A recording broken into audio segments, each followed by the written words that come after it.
ఇక ఈ ఋషికొండ ప్యాలెస్కి పర్యావరణ అనుమతులు లేవని, నిబంధనలకు విరుద్ధంగా కట్టారని అంటున్నారు. నిబంధనలకు విరుద్ధంగా నిబంధనలు రూపొందించే వాళ్లే కడితే అది నిబంధనలకు విరుద్ధం అవుతుందా? ప్రజావేదికని నిబంధనలకు విరుద్ధంగా కట్టారని కూల్చివేసిన జగన్ గారి ప్రభుత్వం అవే పర్యావరణ అనుమతులకు విరుద్ధంగా ఇంత పెద్ద భవన సముదాయం నిర్మించడం ఆశ్చర్యకరమే. అంతేకాకుండా చంద్రబాబు గారి హయాంలో కట్టి పూర్తి వినియోగంలో ఉన్న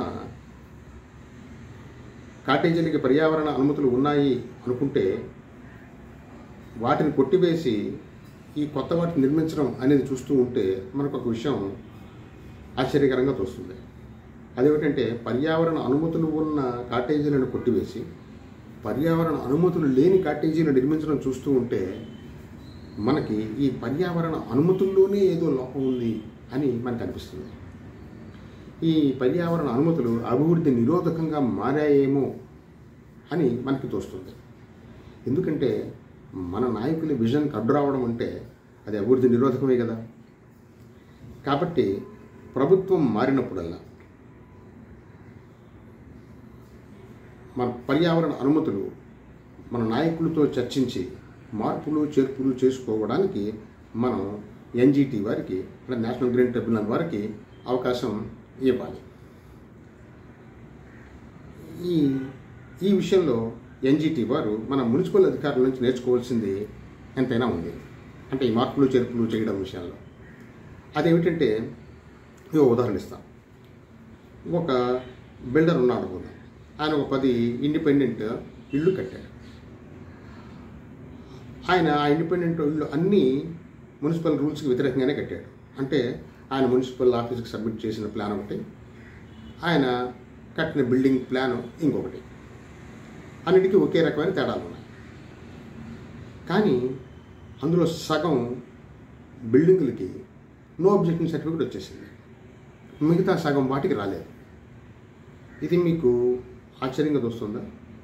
ఇది మీకు ఆశ్చర్యంగా తోస్తుంది అంటే మీరు అమెరికాలోనూ యూరోప్లోనూ చాలా కాలం ఉండి ఈ మధ్యనే ఆంధ్ర రాష్ట్రానికి వచ్చారన్నమాట. ఇందులో ఆశ్చర్యకరమైనది ఏమీ లేదు. బిల్డర్ పార్టీ అధికారంలో ఉన్నప్పుడు అప్లై చేయడం వల్ల ఆ సగం బిల్డింగులకి నో అబ్జెక్షన్ సర్టిఫికేట్ వచ్చేసింది. మిగతా బిల్డింగులకి అప్లై చేసే సమయానికి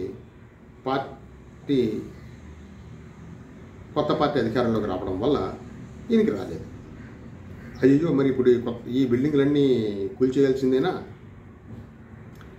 కనీసం డివిజన్స్ అన్ని సరిచేయాలా అని మీరు అనుకుంటే అంత ఇబ్బంది ఏమీ లేదు. మీ తేడాలు పెద్దవనుకోండి, మళ్ళీ మీ బిల్డర్ పార్టీ అధికారంలో వచ్చేదాకా ఆగాలి. మీ తేడాలు చిన్నవనుకోండి, ఏదో రెగ్యులేషన్ పథకం వచ్చేదాకా మీరు ఆగాలి. ఆ రెగ్యులేషన్ పథకం వచ్చినప్పుడు మీకు ఎంతో కొంత జరిమానా విధిస్తారు. ఆ జరిమానా మీరు చెల్లిస్తే సరిపోతుంది. అంటే సాధారణ ప్రజలకే, అంటే ఓట్లు వేసే సాధారణ ప్రజలకే ఇన్ని వెసులుబాట్లు ఉంటే ఆ ఓట్ల ద్వారా అధికారంలోకి వచ్చిన రాజకీయ నాయకులకి ఎన్ని మార్గాలు ఉంటాయో మీరు ఊహించుకోవచ్చు. మనది చైనా కాదండి, భారతదేశం.